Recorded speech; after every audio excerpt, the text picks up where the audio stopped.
오늘도 시청해 주셔서 감사합니다. 나이가 들면서 느끼는 변화에 대해 이야기해 보겠습니다.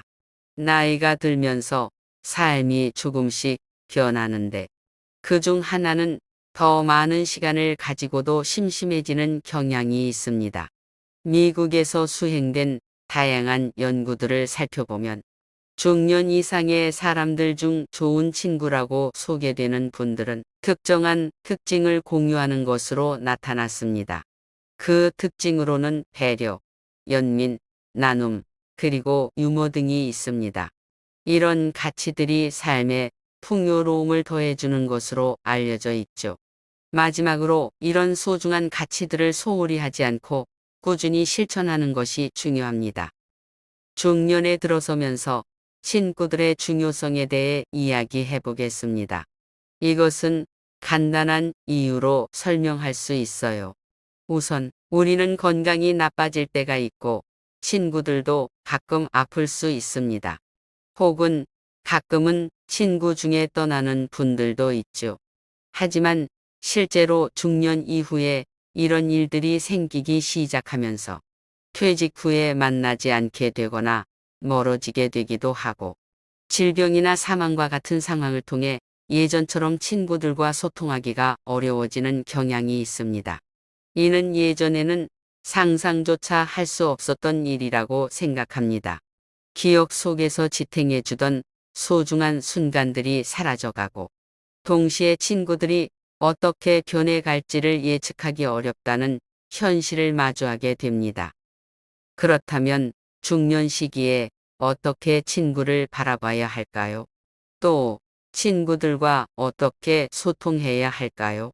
최근에는 SNS를 통한 소통이 많아졌습니다. 특히 45세 이상의 분들은 평균 8개 이상의 단톡방에 참여하고 계시다고 합니다. 그 중에서 어떤 단톡방에서 주도적이고 인기 있는 친구가 되어 있는지 생각해 보면 나이가 믿음 안에 있는지 여부가 중요해집니다. 중년을 넘어가면서 친구는 두 가지 영역으로 나뉘게 될 것 같아요. 첫 번째로 생애 주기상에서 나타나는 친구와 두 번째로 지역을 중심으로 하는 친구에 대해 이야기해 보겠습니다. 생애 주기상에서 만나는 친구들은 어릴 때부터 함께 자란 친구들이거나 중고등학교 시절 동창들이 될 수 있습니다. 이들은 삶의 여러 단계를 함께하며 서로의 성장을 지켜봐왔던 친구들입니다. 이런 관점에서 보면 친구의 양적인 측면보다는 질적인 측면이 더욱 중요해집니다. 나중에는 경조사 등을 거치면서 친구 간의 관계가 분명하게 드러날 것입니다. 그리고 오는 친구들은 나를 위로하고 아끼며 사랑하며 서로에게 기대고 의지할 수 있는 진정한 우정을 형성하게 될 것입니다. 중년 이후에는 생애 중심의 친구뿐만 아니라 지역 중심의 친구도 중요하게 여겨져야 합니다. 지역 중심의 친구들은 주로 모임에서 만나는 친구들로 종교적인 모임이나 특정 목적을 가진 다양한 그룹에서 만날 수 있습니다. 성당, 교회, 절 등에서 우리 주변에 있는 친구들은 우리의 삶에 큰 영향을 미칠 뿐만 아니라 서로를 지원하고 공감해 줄 수 있는 소중한 관계를 형성하는 곳입니다. 이러한 지역 중심의 친구들도 중년 이후에 더욱 가치 있게 느껴질 것이며 서로의 삶을 더욱 풍요롭게 만들어 갈 수 있을 것입니다. 그 가운데에서 만남은 상당히 제한적일 수 있습니다. 실제로 내가 친구라고 생각하는 사람들을 떠올려 보세요. 마음 한구석에 손가락을 한번 꼽아볼 때, 내게 진정한 위로와 필요할 때 불러줄 수 있는 친구가 10명 이상 있다면 정말 다행이겠죠. 그러나 이는 종종 제한적일 수 있습니다. 그래서 중년에 들어서면서 우리는 친구의 개념을 다시 생각해야 합니다. 중년 이후의 친구는 새롭게 정의되어야 하며 그들은 새로운 영역에서 발견되어야 합니다. 저는 중년 이후의 친구에 대한 새로운 정의를 탐색하기 위해 50대, 60대, 70대, 80대의 다양한 분들과 개인 인터뷰를 진행했습니다. 놀랍게도 각자가 친구라고 생각하는 정의는 모두 다르게 나타났습니다. 그들은 각자의 스토리 속에서 친구와의 연결성을 찾았다는 것이었습니다. 예를 들어, 은혜를 입은 사람, 어린 시절을 함께한 동료, 경제적으로 도움을 주는 친구 등 다양한 관점에서 친구를 정의했습니다. 에이브러햄 매슬로우의 욕구 5단계를 생각해보면 중년 이후의 친구는 내 욕구의 상황을 읽어주고 안전하게 보호해주며 함께 유쾌한 순간을 만들어주는 친구일 수 있습니다. 지속적이고 오래가는 친구도 있겠지만 더욱 중요한 것은 실제로 즐거움과 유쾌함을 함께 나눌 수 있는 친구를 찾는 것이라고 생각합니다. 정말 놀랍지 않나요?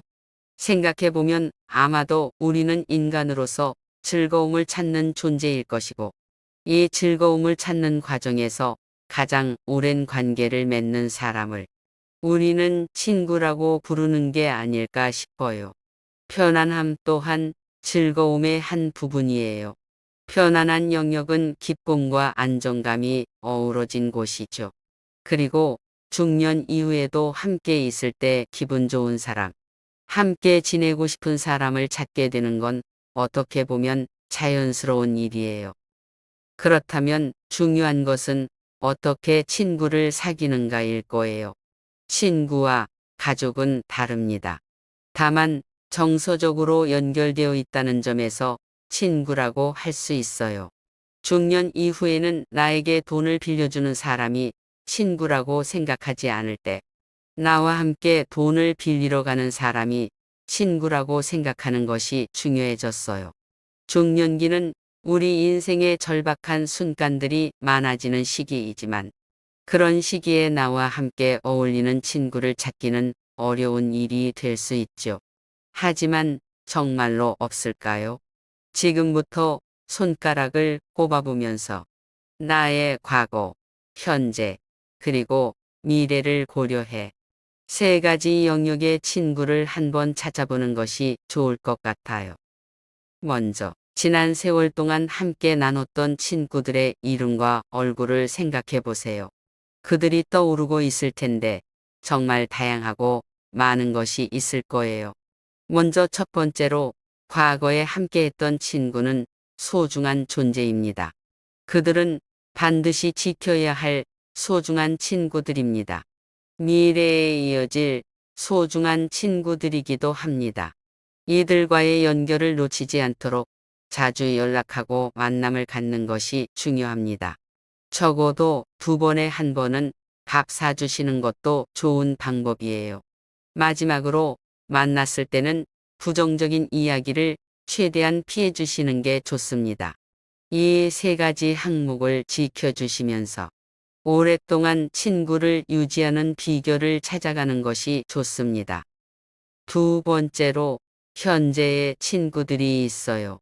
예전에는 만나지 않았던 분들 중 최근에 친구가 된 사람도 있죠.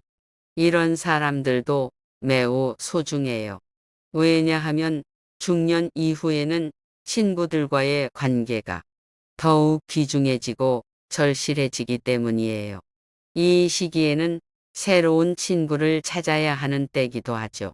그래서 현재의 내 지갑이 현금과 같은 역할을 하는데 직장 동료, 동아리, 종교 단체 등 어떤 형식이든 상관없어요. 이들은 앞으로 나의 미래를 함께 만들어갈 소중한 친구들이에요. 당연히 세 번째로는 미래에 만날 친구들이 있을 거예요. 이들은 나의 과거와 현재의 친구들과 함께 나의 미래를 만들어가게 될 동반자들이에요. 그리고 놀랍게도 이들은 내가 잘나고 훌륭한 게 아니라 옛날 친구들과 현재의 친구들이 만들어낸 창조적인 결과물들을 통해 나오게 되는 관계망에서 새롭게 만들어지는 개념이에요. 여러분은 생각해 보세요. 옛날 친구 한 편, 현재의 친구 한 편, 그리고 미래에 만날 친구 한 편. 이렇게 삼중연금, 정서, 연금을 들게 됩니다. 이게 정말 중요한 부분이에요. 내 과거의 친구들이 만들어내는 현재의 친구들이 만들어내는 두 번째 그리고 앞으로 만날 미래의 친구들이 만들어낼 세 번째 현이 있어야 우리는 연주가 가능하고 인생을 기쁘게 즐겁게 살아갈 수 있게 되는 겁니다. 말씀하신 대로 친구는 가족과는 결이 다릅니다. 가족에게는 말하지 못하는 것들도 친구와 나누는 게 친구들이 특유한 고유한 특성입니다. 이런 고유한 특성을 가진 친구를 마치 세 겹으로 가지고 있다고 생각해 보세요. 이것은 마치 안전한 방패망이 없는 채로 만나는 좋은 친구들인데요. 이런 좋은 친구는 만나러 오는 게 아니라 나를 만나러 오는 겁니다. 중년 이후에는 거절이 많아지고 손을 내밀기가 어려워지는 시기이기도 하죠. 그래서 두려움이 있어서 전화번호를 넣었다 뺐다, 들었다 놨다 하는 일도 많아지는데 바로 중년 이후의 시기입니다. 이런 시기에 나를 만나주는 친구는 어쩌면 가장 좋은 친구일 수 있습니다. 그래서 이런 좋은 친구를 만났을 때 뭘 해야 할까요? 반드시 인증샷을 찍어야 해요. 요즘에는 우리나라 스마트폰 보급률이 98%이고 40대, 50대, 60대도 95%에서 97% 사이를 왔다 갔다 합니다. 그런 때에는 친구를 만날 때마다 사진을 찍어 보세요. 여러분은 아마 초등학교, 중학교, 고등학교 때의 앨범이 있을 거고 그때의 친구 얼굴을 보면서 얘기하곤 했죠. 어머어머 하나도 안 변했어라고 말하면서 제정신이 아닌 걸 깨닫곤 했습니다. 그런데 중년 이후에는 같이 찍은 사진이 놀랍게도 많이 없죠. 노년이 되면서 같이 찍은 사진이 별로 없다는 게 참으로 놀라운 일입니다. 만날 때마다 사진을 찍는 것은 좋은 아이디어입니다. 또 다른 한 가지, 초대에 응하시는 게 중요하다고 말씀드리고 싶습니다. 어떤 어려운 일이 있어도 내 사과를 받아주는 친구는 정말 소중한 존재입니다.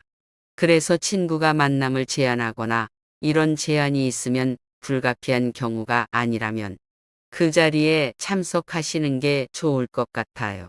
미국에서 진행된 여러 연구들에서도 중년 이상의 사람들이 어떻게 친구를 사귀고 좋은 친구들이라고 말하는 사람들의 특징에 대한 연구들이 많이 진행되었는데 그 결과 배려, 연민, 나눔, 유머 등 다양한 특징들이 나오지만 그 중에서도 마지막에 빠지지 않고 등장하는 특징이 초대의 응함입니다. 만나자는 제안을 받았을 때 내 친구로 생각하는 사람들에게 아무나 다 돌리는 것이 아니라 정말로 함께하고 싶은 사람들을 초대하는 것이 중요합니다. 오는 사람들에게 감사의 표시를 하고 그 지역에 왔다면 연락을 주고받는 것도 좋은 관례입니다. 나 여기 왔는데 못 만나고 올라가게 될 것 같아. 보고 싶어서 전화했어와 같은 소소한 연락이 큰 의미를 갖게 될 수 있습니다. 그렇게 하면 친구는 다음 생일까지도 나를 기억하게 되죠. 지역에 왔을 때 나에게 전해주는 친구들이 거의 없는 상황에서 그렇게 기억해 주는 것은 매우 소중한 경험이 될 겁니다. 이런 작은 과정이 만나지 않아도 서로의 관계를 깊게 만들어주는 중요한 부분입니다. 마지막으로 이런 소중한 가치들을 잊지 말아야 한다는 것이죠. 중년 이후에는 만날 때 잘난 척을 하지 않는 게 좋습니다. 특히 자식 자랑은 피하는 게 좋습니다. 이런 자랑은 가장 마음이 아프게 다가올 수 있어요. 요즘에는 돌싱들도 많고 결혼하지 않은 미혼들도 많아서 각자의 삶이 다양해지고 있습니다. 그래서 자랑하더라도 비슷한 이야기가 많아서 상대방에게 부담이 될 수 있습니다. 중년부터는 뭘 해야 하는지 아시나요? 놀아야 해요. 우리가 한 번도 놀지 못한 것이 아니라 지금부터 놀아도 앞으로의 반백년이 남아 있습니다. 우리가 100살에 죽을지 130에 죽을지 150에 죽을지 모르는 세상이 도래했죠. 중요한 건 지금부터 놀아야 한다는 거예요. 죽지 않는 세상이 왔으니 삶을 즐기고 행복해져야 합니다. 잘 노는 자가 행복한 자라고 했듯이 혼자 놀면 재미가 없고 혼자 밥 먹어도 맛이 없습니다. 친구와 함께 먹으면 더 맛있고 같이 놀면 더 즐겁고 함께 있는 순간이 큰 추억으로 남아요. 그러니까 좋은 친구가 만나야 한다는 것을 기억하시면 좋겠습니다. 감사합니다.